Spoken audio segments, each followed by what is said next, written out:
진의장은 지난 4년 가까이 고통과 번민, 그 끝을 알 수 없는 암흑의 터널 안에서 방황하고 있었다. 그러나 그는 분연히 그 암흑의 터널을 뚫고 나왔다. 작년 10월 서울의 예화랑 전시회에서 찬란하고 힘찬 그림을 가지고 우리에게 나타났다. 그는 전시회 주제를 내 안에 살아 숨쉬는 통영의 푸른 물결이라 하였다. 그리고 그를 키워준 고향에 대해 감사하고 그 열정과 꿈을 쏟아낸 그림을 세상에 내놓았다. 그의 글을 보자 내가 태어나서 자란 집은 통영의 바다가 보이는 새병관 아래에 있었다. 400년 전에는 이 집도 삼도 수군 통제영 관하의 부속 건물에 속했다고 한다. 그곳에서 내려다 보이는 통영항, 그 통영항을 병풍처럼 안고 있는 잘생긴 미륵산, 풀이 무성한 새병관의 웅장한 지붕과 그 지붕을 떠받치고 있는 우람한 기둥들, 400년이 넘었다 하는 하늘 같은 느티나무, 무서우면서도 정겨운 통영벅수, 오래된 낡은 집들과 오솔길, 통영의 맑고 투명한 공기와 쏟아지는 햇살, 수시로 변하는 바닷빛깔, 파도 소리, 바람 소리, 물새 소리, 백고동 소리. 이런 것들이 유년 시절부터 지금 이 순간까지 쉼없이 나를 감싸며 과거와 현재를 연결시키면서 나를 가르치고 나를 키워주었다. 이 통영의 푸른 물결은 언제나 내 안에 살아 숨쉬는 것이다. 미술평론가 오강수 선생은 그의 그림을 두고 한마디로 고향 통영에 대한 헌사, 오마주라고 하였다. 또한 평론가인 서울예술대학의 김보경 교수는 미술과 비평에서 진의장은 고향 사랑에 대한 최고의 랩소디스트, 즉 음유 시인이라 평하고 있다. 그리고 그는 그림에서 보여준 것과 같이 이번에 출간되는 그의 글 바다의 땅, 멈추지 않는 나의 꿈에서도 역시 고향 통영에 대한 무한한 사랑을 보여주고 있다. 세상에 기만이 던져놓은 고통과 고뇌를 뛰어넘어 부활하는 새로운 각오와 열정을 엿보게 한다. 그의 심경을 표현한 그의 책을 읽어보자. 마음을 정하지 못하여 방랑자처럼 살아온 3년여 세월, 그 모든 시간과 시간이 주마등처럼 스쳐갔다. 세상의 기만으로 삶의 자존심마저 무너져버린 정신적 방황과 고통의 흔적들, 5평 남짓 작은 방 안에서 휘젓고 어지러뜨린 캔버스와 강하게 코를 찌르는 물감들, 방의 주인은 그림이었고 나는 한 귀퉁이에 두터운 담요를 깔고 그 위에서 잠들었다. 새벽에 일어나 미친 듯이 그림을 그렸다. 고향이 그리운 날에는 새벽에든 깊은 밤에든 소주로 마음을 적시었다. 그리고 한강의 이른 아침을 맞으며 강변을 걸었다. 무엇을 가지고 고향을 내려갈 것인가? 밤바다에 내리는 비처럼 슬픔을 안고 그곳에 내려갈 것인가? 이제 나는 이 모든 것에 감사한다. 작고 좁은 그곳은 나를 더욱 크고 강하게 일으켜 세운 상상력의 일터였고 창조의 현장이었고 수련의 역사였다. 토마스 울프는 그대 다시는 고향으로 돌아가지 못하리 라고 하였지만 나는 반드시 나의 고향으로 돌아가리라 결심하고 또 믿었다. 이제 꿈을 이야기하고 희망의 시를 다시 쓰고자 한다. 고통의 두께만큼이나 준비해온 열정과 꿈, 그 모두를 가슴에 담고 희망찬 미래의 역사를 고향에서 쓸 것이다.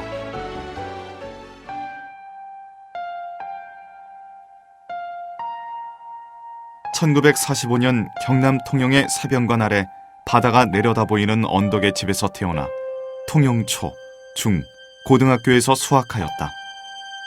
1968년 서울대 법대를 졸업, 제10회 행정고시를 거쳐 20여 년간 국가공무원으로 봉직하였다. 유년기와 청년기에 미술과 문학에 재능과 관심이 많았으며 1970년 이후 몇 차례의 개인 전시회를 가졌고 아시아 현대미술전, 프랑스 파리 사롱도 똔느, 사롱 앙대 팡당전, 레이저 화랑 등의 초대 출품하기도 했다. 통영의 수향 수필 동인, 통영 문인협회 회원들과 함께 문학 활동을 하고 있으며 2003년 수필 문학으로 등단하였다. 저서로는 수필집 통영벅수, 몸속에 녹아있는 시, 존재와 가능의 수학적 명상, 바다의 땅, 멈추지 않는 나의 꿈이 있다. 1980년대 부산 MBC 라디오 별이 빛나는 밤에 내 마음의 시 코너를 맡아 3년간 신앙송 보급에 힘썼다. 이러한 공로로 제1회 시의 날에 즈음하여 한글 학회로부터 감사패를 받았고 제1회 세무봉사 대상을 수상했다. 국립경상대학교에서 명예경제학 박사 학위를 받았으며 2003년부터 2010년까지 통영 민선시장으로 풍요롭고 아름다운 통영 만들기에 헌신했다.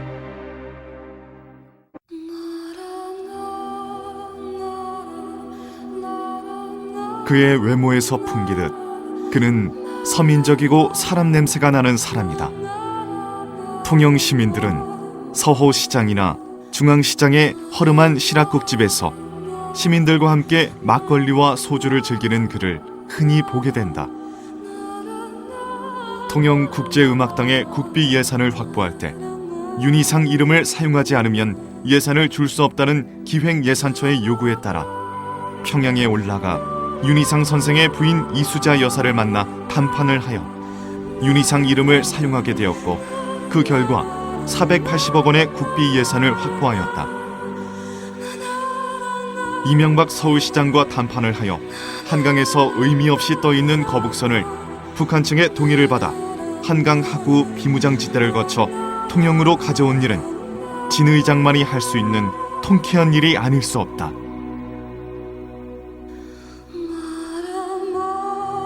기발한 아이디어를 내어 어선 130척을 동원하여 한산대첩 재현 장면을 연출하였고 적조 피해를 근본적으로 해결할 수 있는 엘리베이터형 가두리를 연구하였으며 참다랑어의 양식과 건해삼의 제조 수출에 앞장선 결과 오늘날 그 성공의 결과가 나타나고 있다.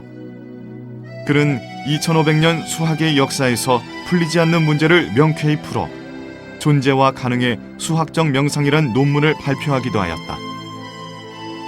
그는 주장한다.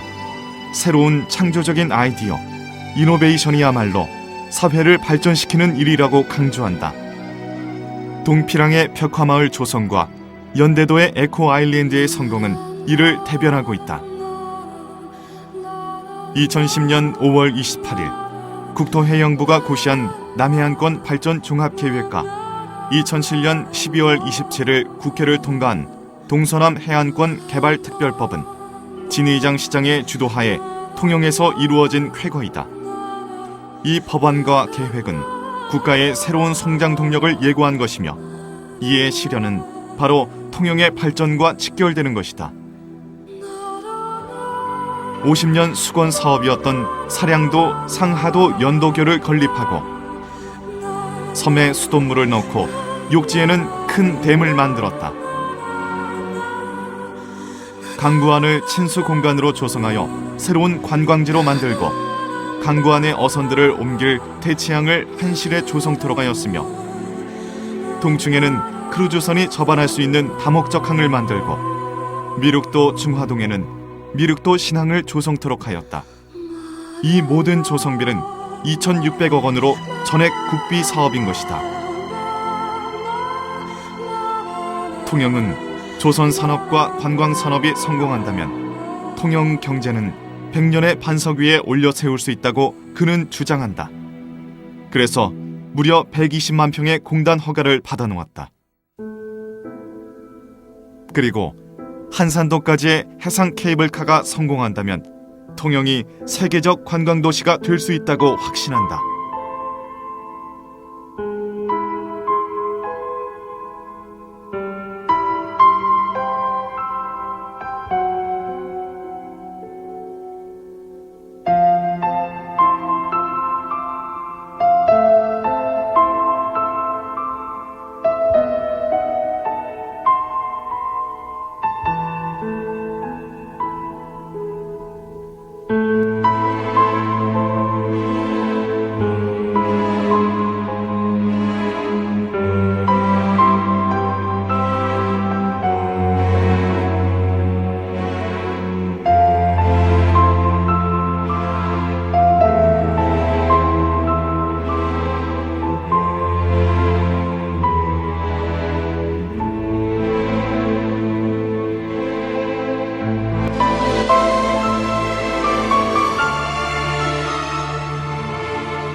진 의장은 다시 말한다.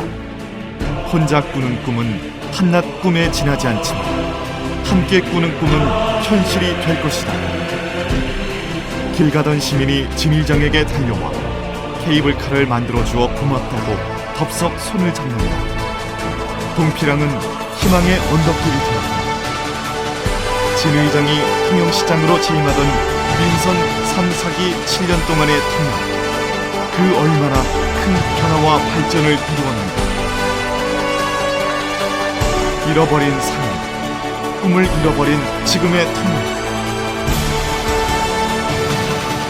잘못된 것은 고치고 고달픈 서민의 삶을 따뜻하게 안아 일으켜 주어야 한다. 자긍심 넘치는 남해안 시대의 중심 도시, 바다의 땅 통영. 이순신의 도시 통영의 힘찬 깃발을 다시 펄럭여야 한다. 지혜와 열정이 넘치는 사람, 진 의장과 함께 꾸는 꿈, 모두가 신명나는 꿈이며 내일의 희망찬 미래를 밝히는 통영인 모두의 꿈이 될 것이다. 그리고 결국 현실이 될 것이다. 미래는 꿈꾸는 자의 몫이기 때문이다.